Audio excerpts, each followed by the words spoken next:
ألف مليون شكر لكل الإخوات اللي حضروا معايا التحدي، وألف برضه مليون شكر لكل الإخوات اللي ما قدروش يحضروا التحدي بسبب التحديات. بس أنا حابب أوصل كلمة وأوصل معلومة لكل الناس.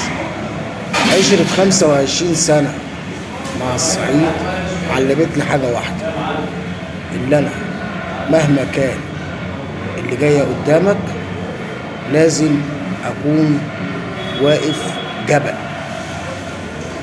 ما أكونش واقف خايف أو متردد.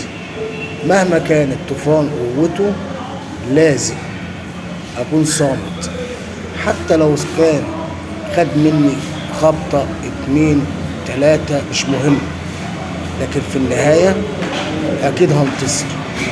واللي شفته في التحدي الأولاني دوت يا جماعة ده أكبر انتصار ليا، وخصوصا إن أنا وقفت مع أكبر مطنوخة تمام من ضمن المطانيخ مع داعمينها وإخواتها موجودين معاهم، لأن فعلا لقيت في إخوات موجودين حقيقيين واقفين سند وظهر لبعض.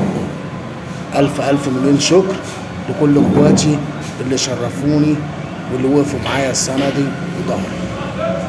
ألف مليون شكر.